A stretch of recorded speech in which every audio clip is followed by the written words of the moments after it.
So this is the fifth session or talk that it's a fifth. Yeah, it is.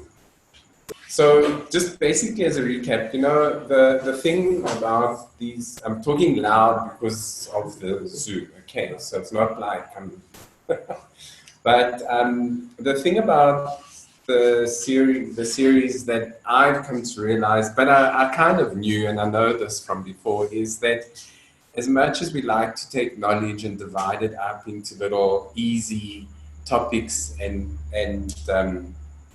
sections that one can discuss, the problem or one of the challenges is that everything's interrelated.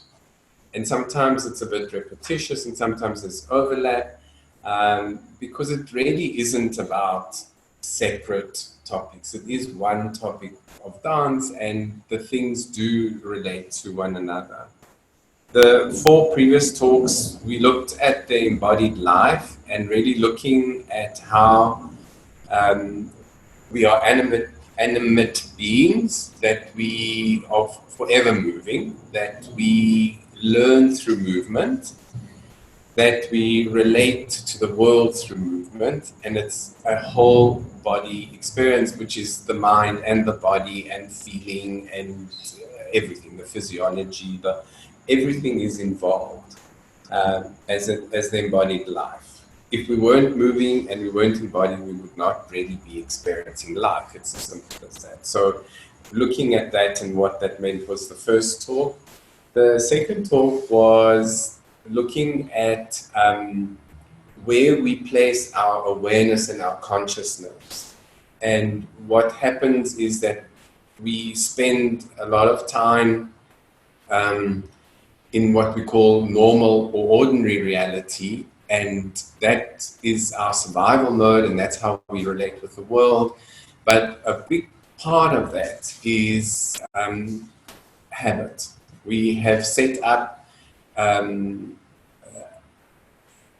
very habitual ways of doing things in the one way, but also we have formed what we call subpersonalities or ways of being in the world in relation to different situations. So it might be, if we're very integrated, it's one, but not many people are like that. So when we are, when we are with mother, we have a subpersonality. When we are friends, we have a subpersonality.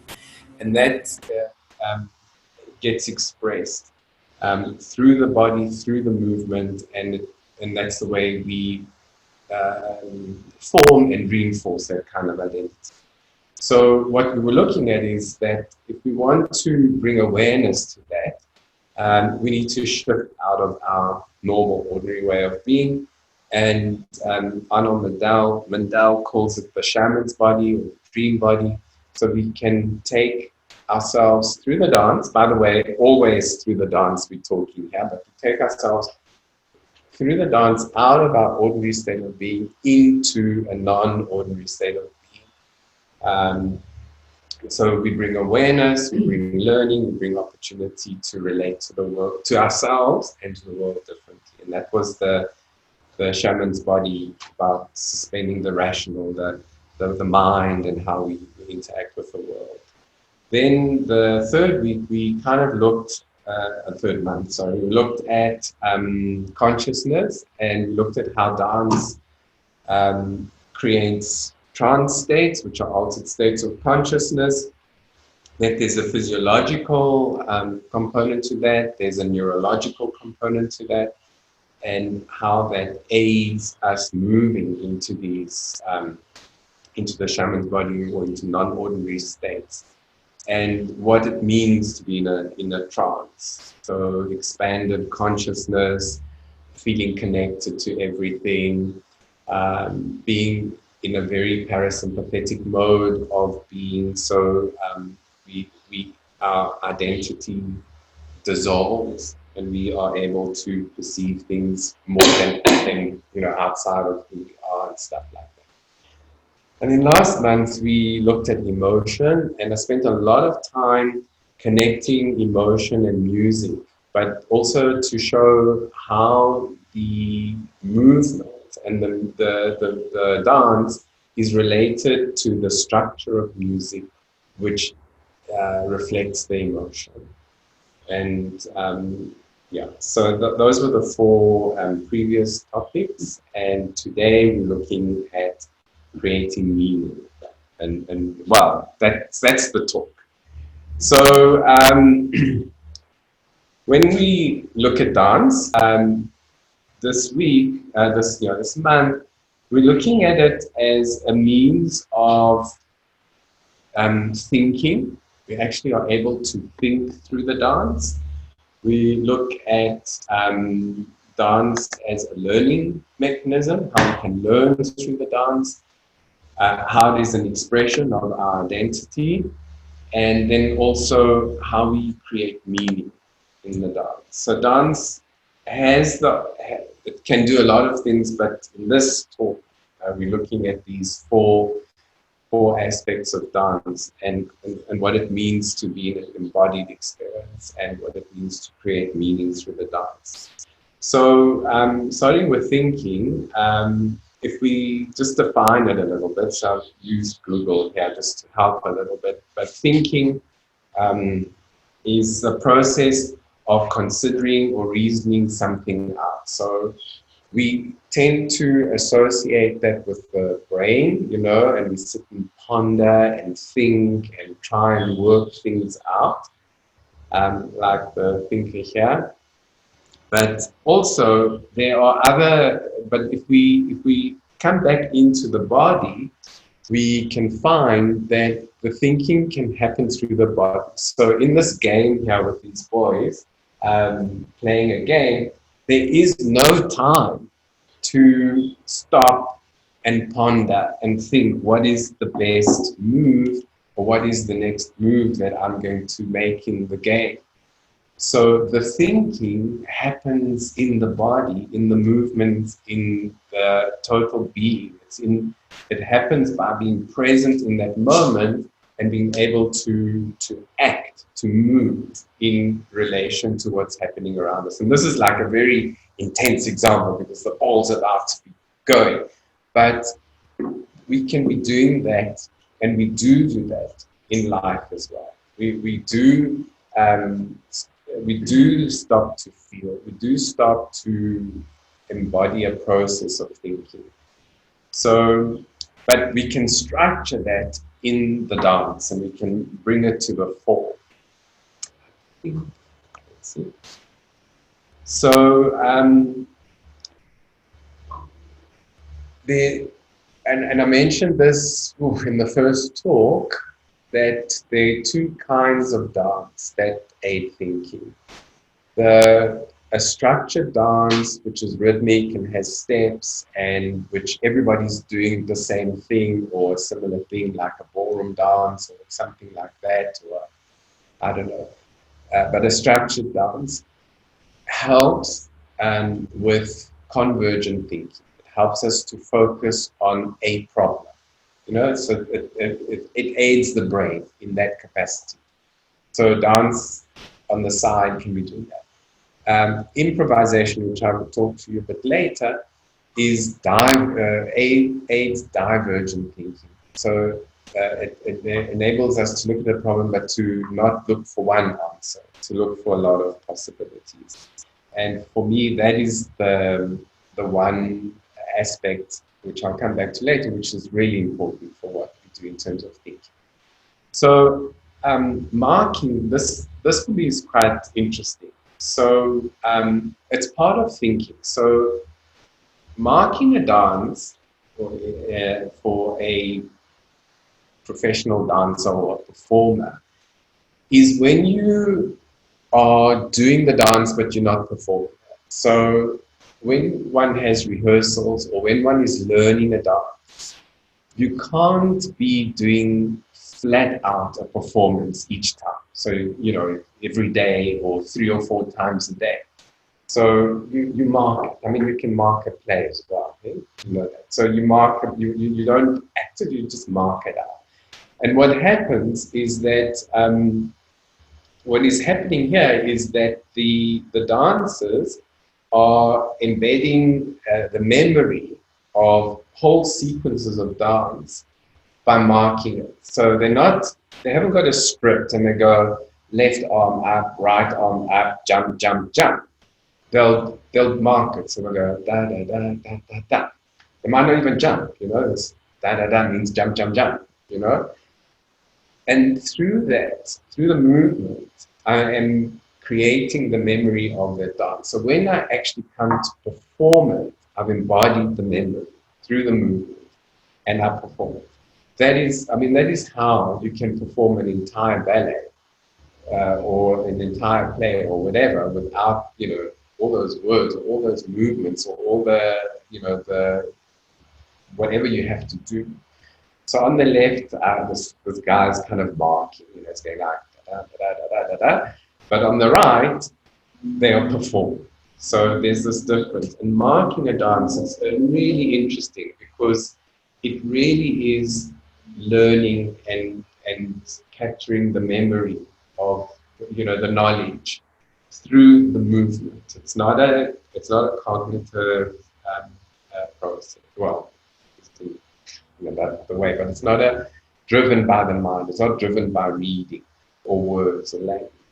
At some stage, in the beginning it might be, but when we are rehearsing, we mark the dance. So we're using the movement to learn something and to remember it. So we're not focusing on remembering. We're not focusing on remembering the choreography, not focusing on performing the perfect movements in the mind. Now, this is where I need to know what's coming around after, but it's fine. So, this is not just in dance, okay? It's like, even if you watch children, or even you watch people doing something, they will be trying it out at some level before they do it. Even in sport, that's they'll go like, what's the movement or whatever, golf, somebody plays golf, you've got everything in place. Not doing it, but your body is learning. So we're not using the verbal. This picture here is dance notation. Very good for recording a choreography. It's not about learning it. I can't look at this and then go and perform. I can look at this to start off with, so I can engage the brain and the mind, and then I have to go and do it in the movement. So part of this is to also say that it's not either or, I'm not advocating here that everything gets learned through movement or only through movement. It's obviously, that's why earlier on I said, and the cognitive is. So the second thing that I want to talk about with today was learning, as opposed to thinking, which is working out stuff. Learning is really to acquire new knowledge or to modify existing knowledge. And I think the second half is quite important for us in the dance, because we do have a knowledge that we have grown up with around, let's say, relationships or around whatever it is. And we can come to the dance to modify that. And so because a lot of those, because a lot of that knowledge comes out of instinct, okay? We cannot always use the verbal, rational to change it. So the example that I read, which I liked, is like, if I'm hungry, I can't tell myself to stop being hungry. I can tell myself, hang on a little bit, and in an hour's time, when everybody's gone home, you can go and make something to eat. Okay, so that's the rational, but I can't change the hunger. So there's an aspect that cannot be changed through knowledge, through the word. So this picture really is of children learning to move, learning to balance, learning to play. They're doing it through play, and they're doing it through movement. So what's like really interesting for me, if I may gossip, we had a workshop on Thursday, and it was really fascinating to see how some people just could not cope with the play, the aspect of the play, or play, yeah. They could cope with all the heavy stuff or whatever, but when it came to play, there was something. We've had play drummed out of us. We really have. You're an adult now, grow up. Stop looking silly, stop, whatever it is. And yet, that's the most powerful way of learning, is through the fun and the play and the experimentation. Where you make up your own rules, where you make up your own exploration to learn something through play, through the movement. So, what I'm trying to say here a little bit is I maybe have used the wrong words now that I look at the slide. There's an embodied learning and there's a disembodied learning. And disembodied, I would say, the brain. So sure, maybe if you need to learn to recite a poem, although I would challenge that as well, you could do it without moving. So you could pick up the book and you could like, or your times table or whatever it is. There's an aspect that you can learn there. But in terms of life, in terms of instinct, in terms of relationship to the world, we're looking at an embodied learning, because what we saw earlier on in the talks is that we integrate and use everything in our relationship to the world. We're feeling, we're moving, we're thinking, everything is involved. It's not, I don't just think, or I don't just feel, or I don't just feel. So we embody the learning. So coming back to dance and learning and thinking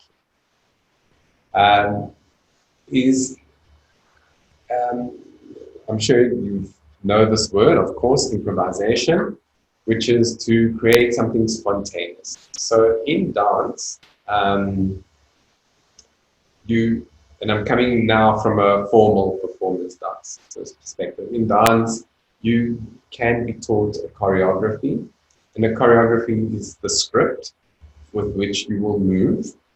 And maybe if you're a fantastic dancer, you're going to interpret that in whichever way. But essentially, if the choreographer says this is a sad part, you're not going to change that. You're going to be showing your sad movements or the way you're going to express it, or a happy part or whatever. So basically, you're taking something from the outside and you're interpreting it. So improvisation, which is another way of moving and dancing, there is no script. Okay, everything is spontaneous. So what was, from a personal perspective, what was really amazing for me when I met Sylvia Glasser in an improvisation workshop. I didn't meet her in a technical workshop. I'd been going to technical classes and learning how to do this and learning how to do that, which was fine. And then she was running a workshop, which was an improvisation. And I arrived, and there we were doing funny things with tables, chairs, and each other. And it was just like a huge, amazing party. And she just got so, I suppose, happy that there was a guy in the class, and that I was doing what I was doing, that she immediately invited me to dance in her upcoming show. So I met her in July. In September, I was dancing in her. And in that performance, there were two pieces I was in. The one piece was choreographed. It was called Primal Pulse. But Primal Pulse was the very first time that I was introduced to the notion that I might be African. Up until then, I was Greek and I was whatever, and I was brought up, you know, and suddenly here was this dance and this, you know, this these myths and whatever that we were dancing. That's beside the point. And then the second part in the show was improvisation. And at that stage, I had done some creative dance workshop with kids. Okay? No laughing, but I was a Sunday school teacher. And I had taken the Sunday school kids to Galuli's farm, and I had made boxes and colors and things, and I got them to play and improvise and everything. So I brought these to Sylvia, and we literally took the boxes and we improvised the dance every night. So we never knew what was going to happen. It was spontaneous. It was in relation to the box. So conceptually, what I'm trying to put across is this one that comes from a script. This is the way it is, you know, and one that comes from somewhere else. It's spontaneous. So just taking this thing of improvisation a step further, what Sylvia really did was she called it structured improvisation. I can't find literature on this, but really what structured improvisation is that you explore something within parameters. Okay, so in these pictures, the one on the left, these people are exploring ways to connect. So you could say, like, how many different ways can you connect? If some of this starts to feel familiar, then you've been to a Vedanza class. Okay. So we've done a lot of these, fluidity through the group and the connections and things like that. So how do you connect with people? And, you know, obviously, now I'm going a little bit to Vedanza, but obviously if you're dealing with people who've just started, the way they connect is like this. And it's like, whereas, you know, people have been around for a while, they might be using their back and their arms, you know, that whole story. The other one on the right is just an exercise on support. You know, how can you support somebody else in different ways? So structured improvisation with parameters allows you to start thinking and exploring and learning through the movement. So these exercises are not written, they're not verbal, they're not thought out first. You don't stand on the side and go, okay, let's think up here, how many ways we can connect, and then we'll go and do it on the floor. You do it on the floor. And in improvisation, things work and things don't work, and it doesn't matter. And that's a huge thing because we always want everything to be right. So you start improvising, something works, it feels good, you take it, your body will remember, you can never remember. Something doesn't work, I don't think you'll do it again, you know, unless you're a little bit of a masochist. And so through the movement comes the learning, through the movement comes the expansion of knowledge, and it's spontaneous. Okay, it's not premeditated, it's not thought out first in the mind. And so, you know, it can be things like connecting and support and stuff like that, but you can also take quite abstract ideas. We're just trying to, you can take quite abstract ideas and explore those as well. Remember the example with the boxes. Well, my boxes, and I had photographs somewhere, I must put them up, were with colors and shapes cut out. I mean, these are just white boxes. But this is an abstract idea. It's me and some boxes. But out of this comes a learning.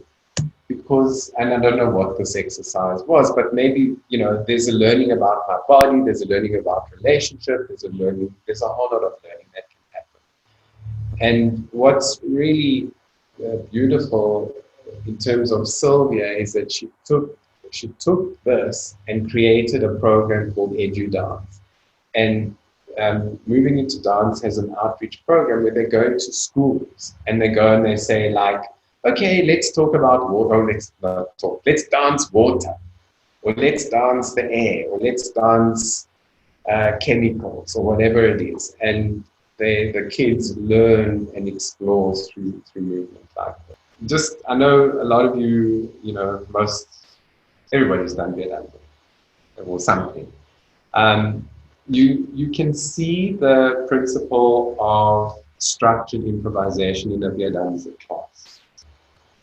The enunciation is the intention. It's saying we are now going to walk, or we are now going to flow through the group. Let's do fluidity through the group. Or we are now going to connect with the heart, or whatever it is. You know, whatever the enunciation of the dance becomes the structure for that dance, for want of a better word. I like to just think of it as the intention, but it structures the dance. Once the music starts, then comes the improvisation, or should come the improvisation. So we always say there's no right way of doing it, there's no wrong way of doing it, just interpret. So within that structure now, I will feel the walk, I will feel joy, I will feel whatever it is in the beer dancer. For those of you who facilitators and observing the people in the class, you will notice now what happens. You will notice that people who just start will move very similar to how they walk through the door. That sub-personality, that body language, that body movement, they'll come in and more or less they're going to move a little bit. You'll see where they stiff, you'll be able to see where they're not moving, where they're not bending, where they're not.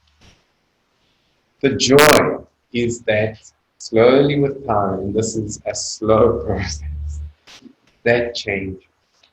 Bit by bit, it changes, bit by bit. And those are the moments when people come back to you the next week and they come and they're like, oh, I had the most amazing experience, or I had this, or I felt that, is the moments when things shift. They shift from the habit, for want of a better word, or my ordinary state of being, or what I am, to something else. Because that moment is joy. It's something that's spontaneous, maybe that happened, but it's a new learning, and it's just opening it up a little bit of possibility. So the principle of structured improvisation is built into the methodology. And of course, there are other things that happen that structure the class, but that principle is embedded in there. Okay, so identity. So identity is very quickly two aspects. Identity we can think of is who am I, you know, and we create an identity. And we can, and the other part of that is how do we feel? How do we express it? Okay, so I might feel I'm being Christos, and then how do I give that expression? Okay, or there might be other aspects of my identity. So one of my identity and archetypes I think that I live with is the one of teacher. Well, surprise, surprise. How do I express that? I lecture.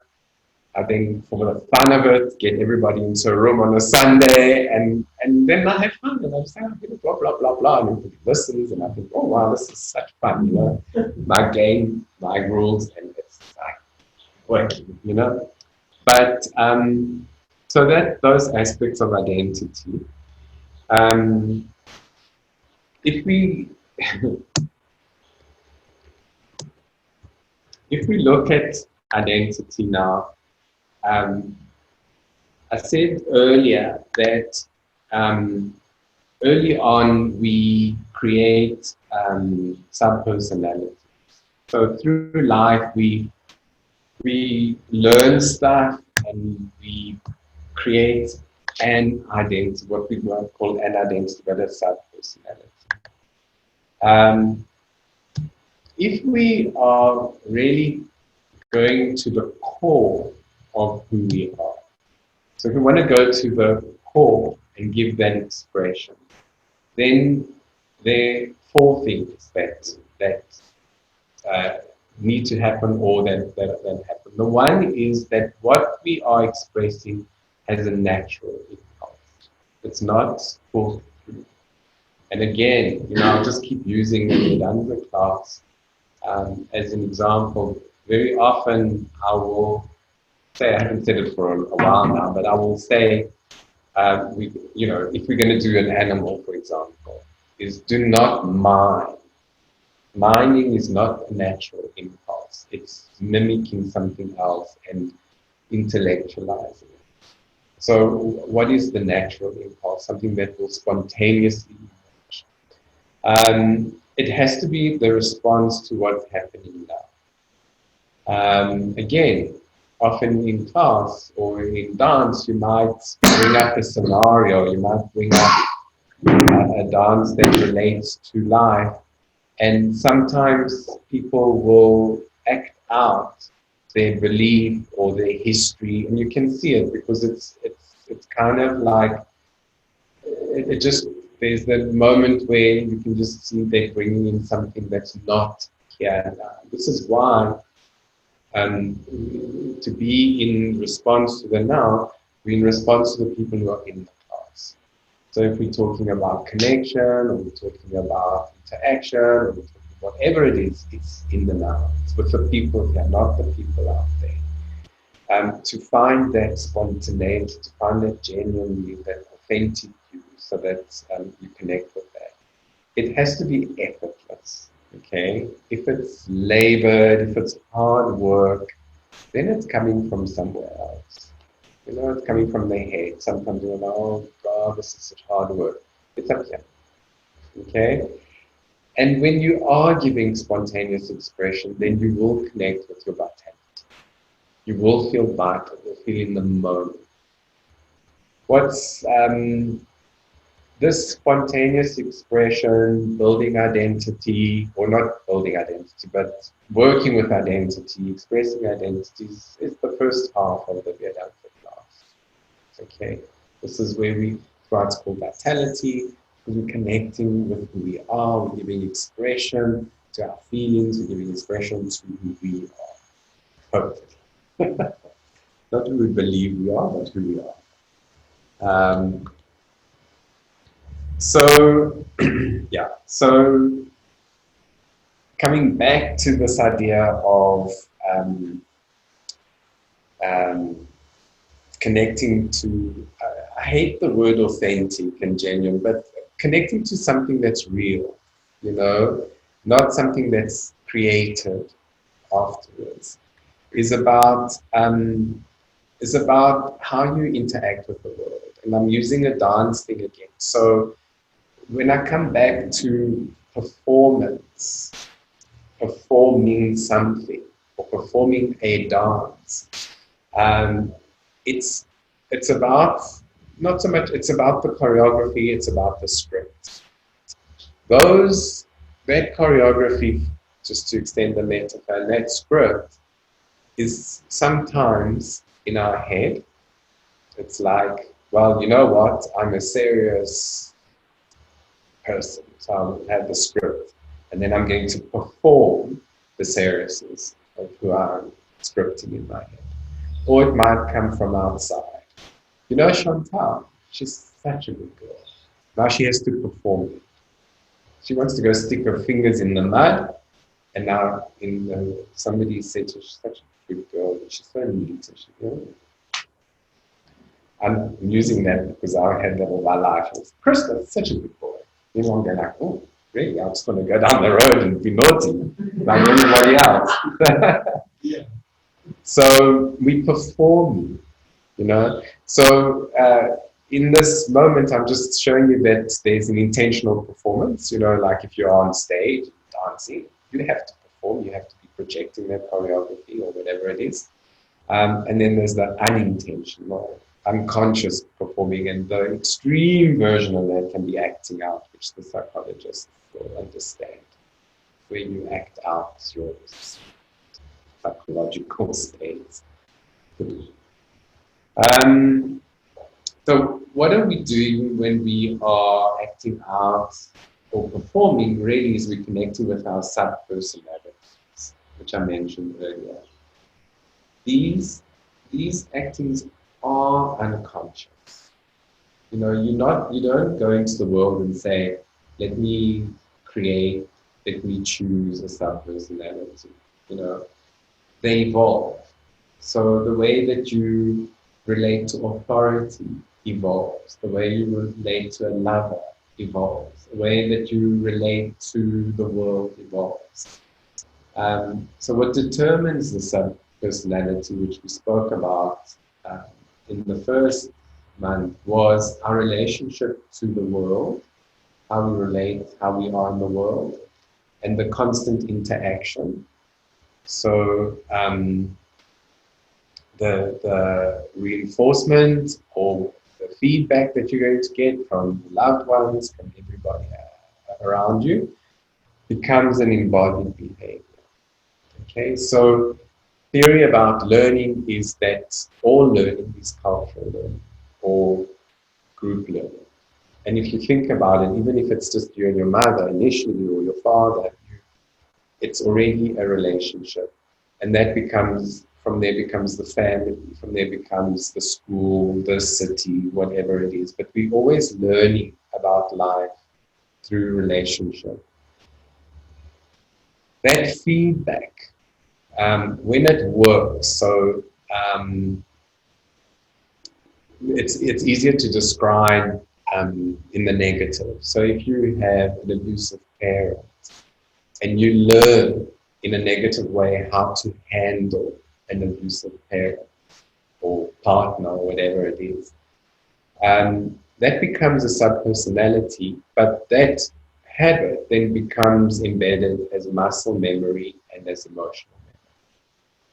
So we saw it in the, I think, last lecture of how this thing comes into the body, becomes a memory, becomes a habit, and then when I am confronted with a similar situation, the emotion immediately kicks in long before the rational mind kicks in.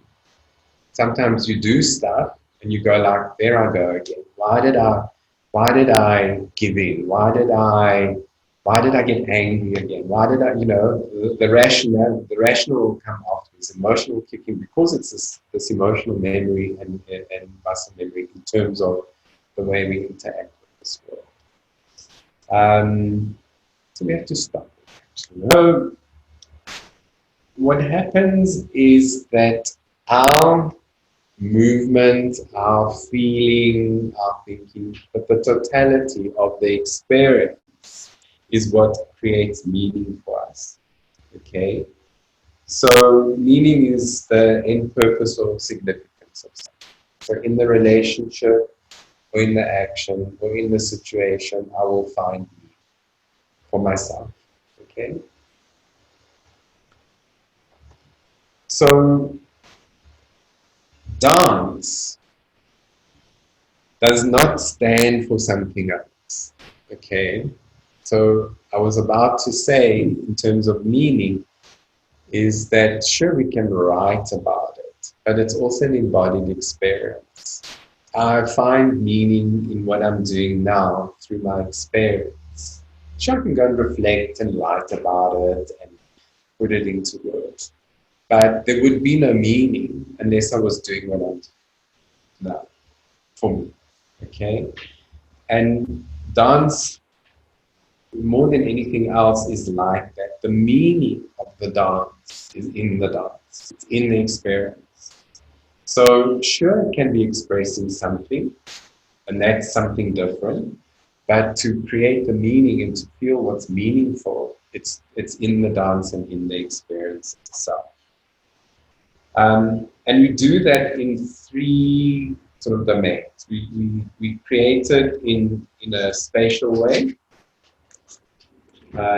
We create it in a temporal way, time, and then in an emotional or feeling. I'm just using those two interchangeable now, when I did define it last. So when we enter the dance, we are creating its own experience. Okay, the dance becomes its own world. So we move into that dance, and if you remember this idea of the shaman's body, we move into that other body, or we move into another state of consciousness. If we're moving into trance, we really go into another world, so to speak, and then experience. And the dance is creating this this world, its own world, in a spatial, temporal, feeling way. And they hyphenated because they are not separate. They're all interlinked. So if we, and now I'm going to unlink them because we're talking about space.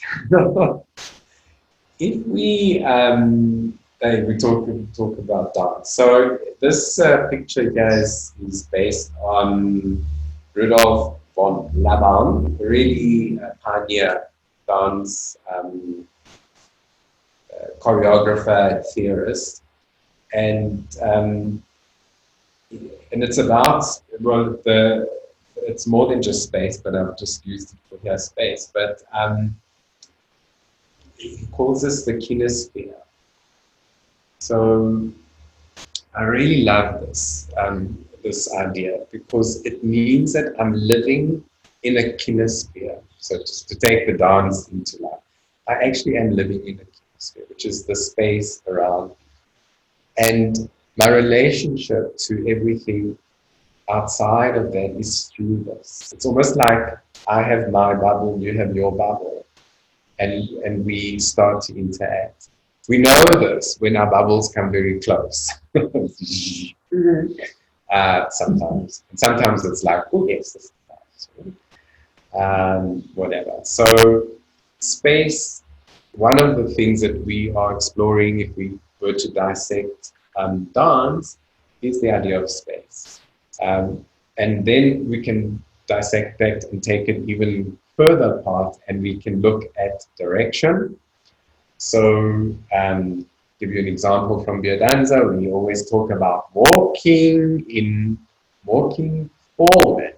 And then you look up and there's somebody walking backwards. And you don't analyze and biodanza interpret, but you kind of wonder what's going on. You know, that somebody would want to be walking backwards in life.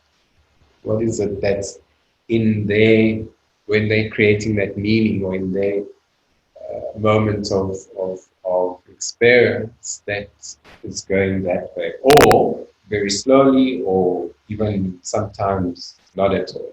I did a session very early on when I started the trance, and called it Shaman's Call. I did it out at a farm, and somebody arrived, and I don't know what he thought was going to happen, but as the music started, he literally froze in one space for like an hour. It was weird. It was like really freaky. And everybody had to dance around this person, but he was like literally like this, and with a slight movement. I don't know what happened there, because, but whatever. But direction. Then there is the level. We like to be upright, because, you know, that's normal. Sometimes when you take people down to the floor, for some people it's a challenge. For others, it's just like a welcome opportunity to snooze. But level. The levels, interestingly enough, and there's no time to really go into it now, it does have its own meaning. And if you think of last time we spoke about music, and I said, when music expands, you expand, I say. But the other part of it is when music um, goes higher, da da da da da, our natural movement is to follow that. And the upward movement, straight up, it's like cosmic. To be out is very much about connection at this level. And if you think of a earthy drum beat, it's like whoa, whoa, and you want to like go down into the earth. We're going down into the instant. Really going. So we really have this very platonic view of the universe, the underworld, the middle world, the upper world. But that's about level, and we use that, and we can use that when we use the right music, obviously, and the right intention. And then dimension, whether it's how big or how small. I always joke about people who go to the disco, not anybody here, but goes to the disco, and then they lock their elbows here, and then they dance. It's like, that's the dimension of dancing. And then you find other people, they're pure dancer people, they're like, a whole different dimension around the dance. So this whole kinesphere has its own dimensions. More constricted, limited, or where it goes. So space becomes one of the things we work with. Then we have time, and I just thought this was a cool picture. But with time, we've spoken about this at other times. With time, what happens is there are two ways in which you can look at it. And I'm using the Greek words here because it's easier. So chronos is time that is linear and measured, and what's the word? Like divided, So it's like 10 seconds or 10 minutes, whatever. It's linear and it's measured. A second is so big, and whatever. And we tend to live in that realm of linear time. So when I broke the glass I was carrying yesterday, that's it, it broke, and now I have to carry that with me down linear time. I made a mistake, and now I have to look at linear time. Keros, which is how you pronounce that, Kairos for the English, is about time which isn't measured. It's almost like time itself. When we enter into the dance, and we enter into that space, and we start to integrate that space, not the linear thinking, the linear time, but that everything is fine, then mistakes don't matter. So in the improvisation, which I mentioned earlier on, and I said we try something, it works, we try something, it doesn't work, there are no mistakes. And in the dance, there shouldn't be one mistake. I don't think anybody who's dancing really will go like, oops, I did a funny step 3 beats back. Let me go and fix it. It's gone, because the totality of the experience has meaning, not the individual, linear, divided moments. And that becomes, so we find the meaning in the totality of time, not when we divide it or break it up through the dance. And then feeling, the feeling here is related to movement, type of movement, and the effort we put into it. So these are two concepts that Leiban introduced. So the one is like this. So this is like a really um, very iconic. Okay, so if I do this, I can either be soft with the effort, so it's like almost like a stretch, or I can put effort into it, and it becomes like I'm the boxer, or I'm, it's a different feeling and it's a different emotion. So I feel through the type of movement and the effort that goes into it. So if I'm going like that, and I go woof, the effort will bring a different feeling to it. So all of this time, feeling, space in the dance creates the meaning. So expanded movements tend to be associated with happy, release, joy, or let's just group them all under like a positive emotion. So when we expand it, we are bringing up positive feelings, positive emotions. Contracted movements are the opposite, negative. When we contract, we bring it in. Sometimes it's the contraction of fear, or sometimes it's the contraction of anger, but it's the opposite, it's the negative. So the movement creates the. So I'm just worried about time, so let me speed up a little bit. So in terms of our evolution, in terms of who we are as human beings, our development and our learning has come through a relationship of the movement and the feeling and the expression. So when I was an infant, for example, and I was moving in a particular way, I was rewarded in a particular way, and I felt something in a particular way. So my whole development was based on that, and then so on and so it grows. So what's really interesting, that's just, we've spoke about that a lot before, so I don't want to really go into it, but what I found really interesting is the introduction of language into this, because language has evolved to the point where it has become quite symbolic. Okay, so when I say tree, we all know what a tree is, but the word tree doesn't tell you what it is. You can't see the tree in the word tree. You can only picture it. But it wasn't always like that. And I found this amazing book. It's about the language of the Stone Age. So it's the language it's like the first language that gave rise to the Indo-European language groups. And it's really fascinating because all along, I always thought of something like Greek as being a little bit different to English and Latin. And when I see it written down and how the things have changed and where the roots come from, it's like fascinating.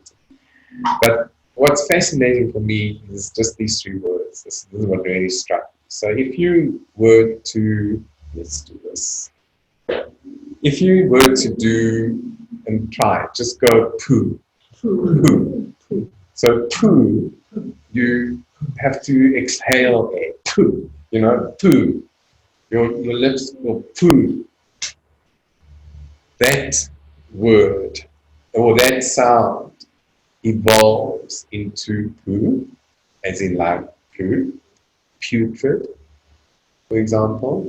And if you can go on and you can find all the words that go around that concept of dirty, rotten, whatever, putrefied, all that kind of stuff, coming out of the way in which the body has moved to make that sound, poo.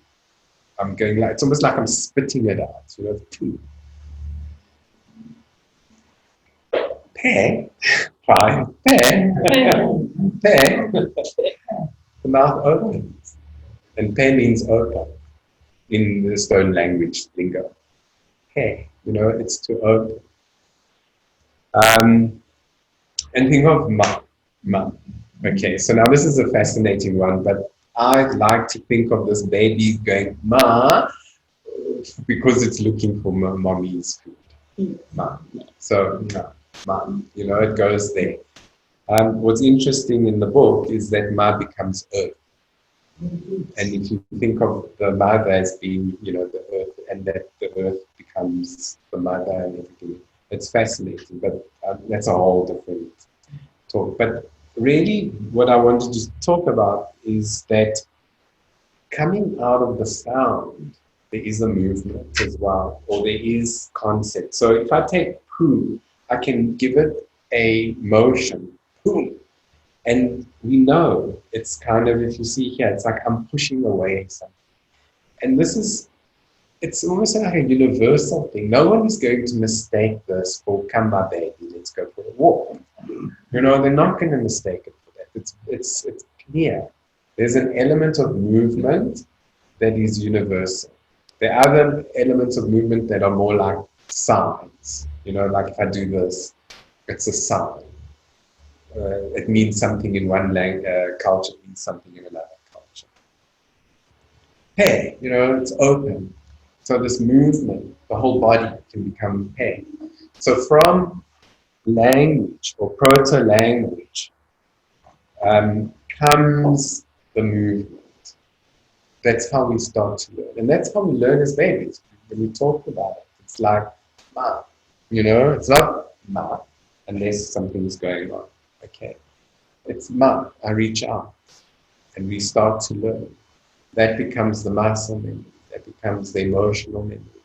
The movement becomes the embedded, and that becomes where we create the meaning.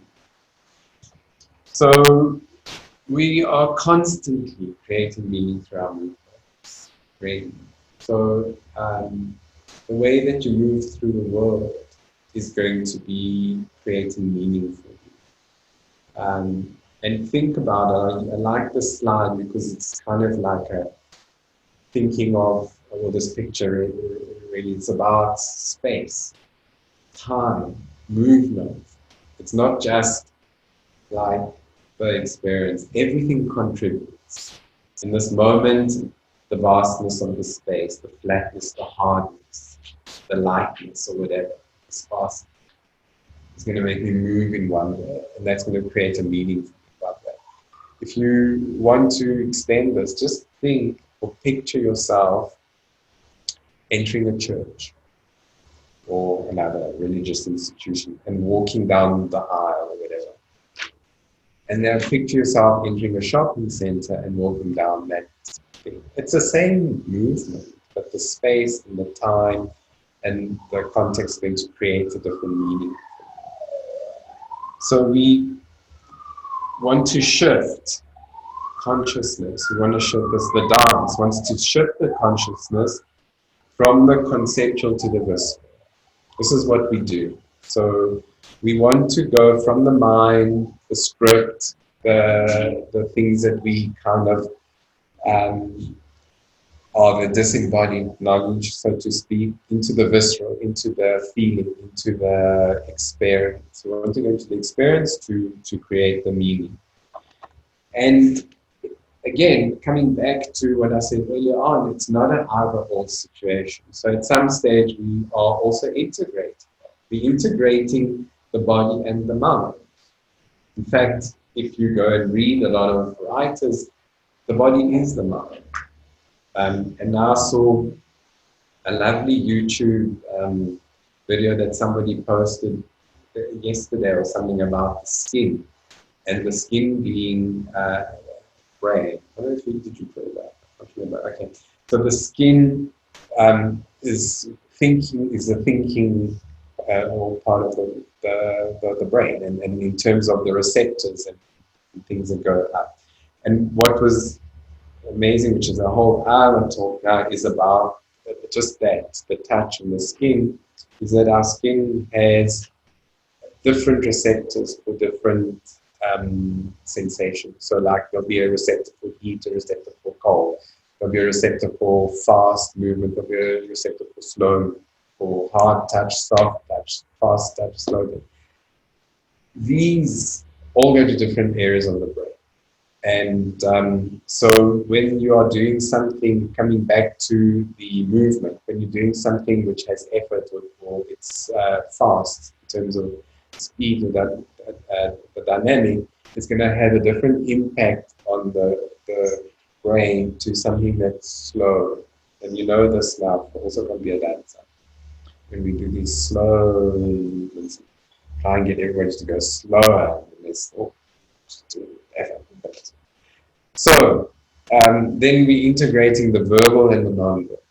So we want to take the experience and we want to also be cognitive. So we want to take the unconscious, the body, the intuition, the stuff that we think we're not consciously thinking about, but we want to bring it up into the conscious. So it's not about an either-or situation. So the dance is important. It's about the integration. It's about learning how we can work with everything that we have, not just a part of us. We go to school and they teach us to only work with a part of us, which is the head, you know, and everything else. So we are continually creating movement.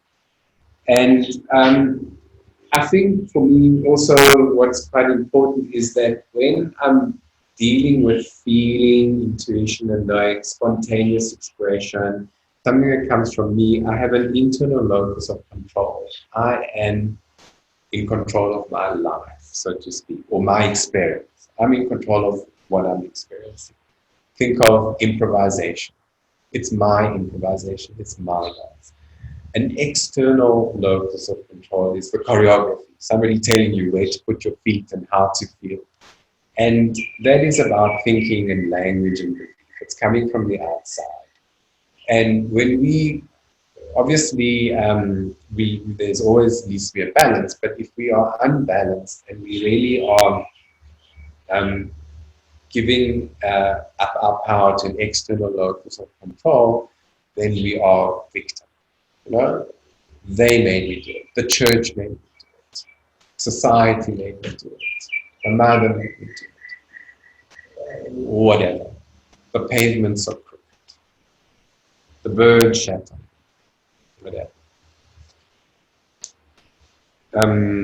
And of course, you don't want to get lost up your anus in the internal.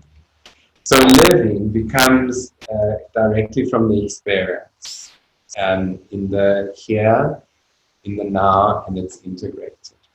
And the dance, I think that's the last slide, the dance does this for us. This is what the dance teaches us. This is the way how we practice life.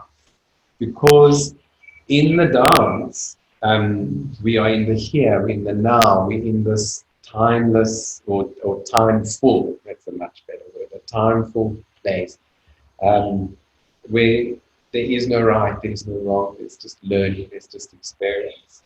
And so the dance becomes our learning place, and the dance becomes our place to practice living.